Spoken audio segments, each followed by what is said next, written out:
Hello everybody, this is Coach D here from TackleTrading.com. I wanted to put together a quick how-to video for you. And this one is by request from Jared and Diane Taylor out of Gilbert, Arizona, proud members of the tackle trading community. And this morning we were in our Traders Lounge doing some live discussion about the markets. And Diane had a question about how to best manage her debit spreads. And she's got a system of debit spreads she's been working on.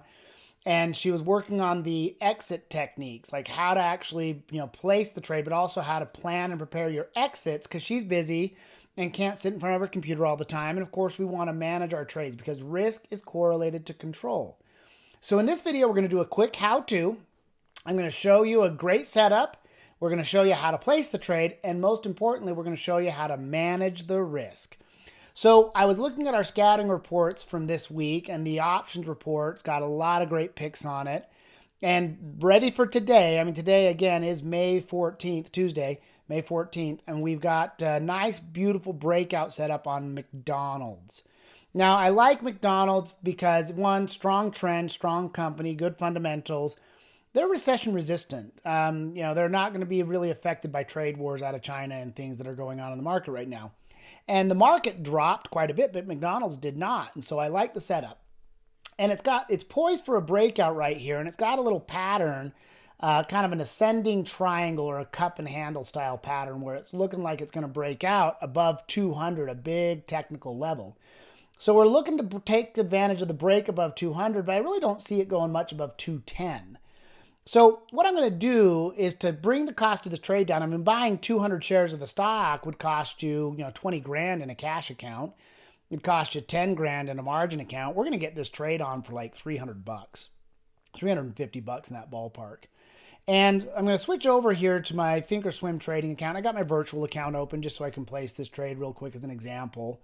And my thought is I'll use these July options. Now, I know Diane said she uses probably closer between 3 to 6 months, and this is just a 2-month option. So I could go out to that to the September option here, and that would be effective. And we could look at buying the 200 option and then selling the 210, and we have the right to it at 200. And we'll give up the profits past 210, and we're basically gonna spend about 770, and then we're going to turn around and sell this for 350, and that's going to bring our cost base down. So I'm just going to go right click. I'm going to go buy custom. I'm just going to go buy vertical here. Buy vertical, and we're going to get that for 417. Okay, 417 debit. Now, as we go and analyze this trade, okay, and we look at our risk profile here, we have a maximum risk of $417 and a maximum reward of $583. We like that positive reward to risk ratio. But I'm not going to hold on to this trade if it comes down and violates that rising 9-period moving average, if it breaks the 195 support zone. I'm not going to hold on to it. So we're going to put in an order to get out. With this trade, I don't use targets, Diane. I look for it to get past the theta switch point, where once it gets past where the purple line crosses the blue line on that risk graph, that's where time becomes your friend. This becomes a theta positive trade. I actually think I like this trade in July, too. I actually was looking at it in July. And we can get the trade for 360, 359, 360, have the same reward. And if it breaks out and runs up, we got a good 2 months for that to turn into a theta positive trade and take advantage of the time decay. So I'm going to do it for July instead of September. Of course, you follow your system. So now, real simple, we got $359 of risk and a potential reward of $641. And we'll use a stop loss. And I think I'll say, okay, well, if this breaks down below that 195 ballpark, 196 ballpark, we would be wise to get out of the trade.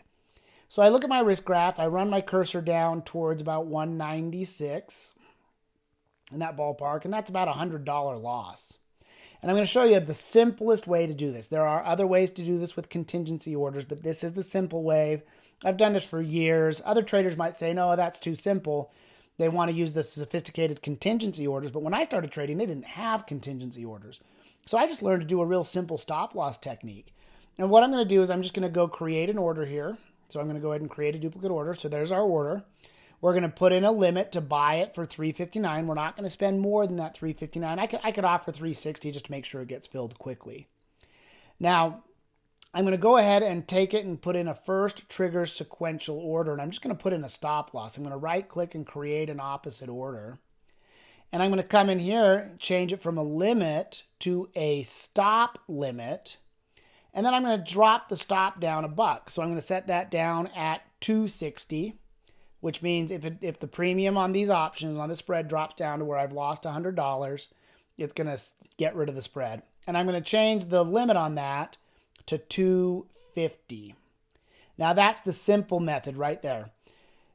Just using a simple stop limit order on the spread. I'll make those good till canceled. Okay, so those orders will stay in place, and I'll just keep it on a single contract so we don't have that much risk. And I'll go ahead and hit confirm and send.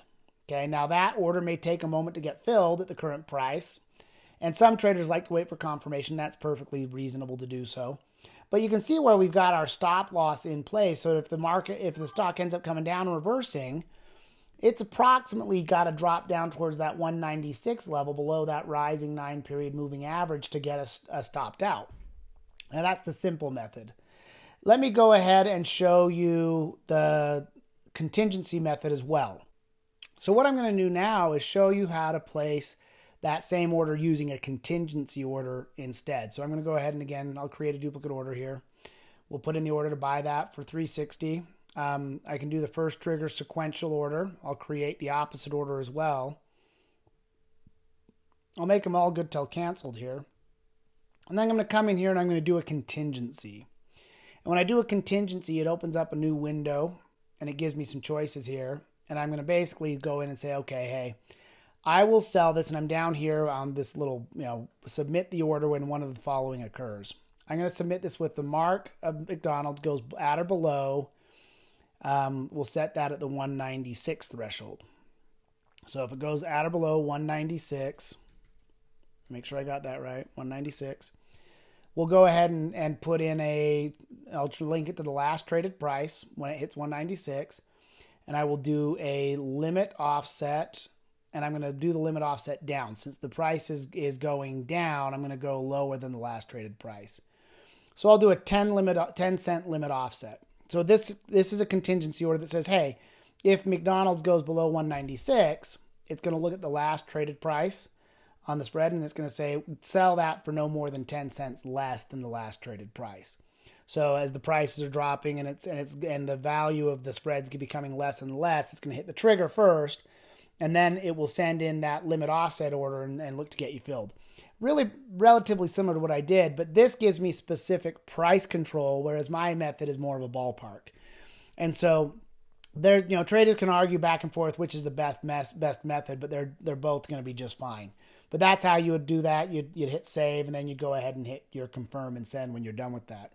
Hopefully this has been helpful for you. This is Coach D here with TackleTrading.com. Come over and join us. Come hang out with us in our clubhouse. Hang out with us every week on our halftime report on YouTube, on our Traders Lounge every day. And of course, we have all of our other great content and shows each and every night of the week, and we look forward to seeing you there.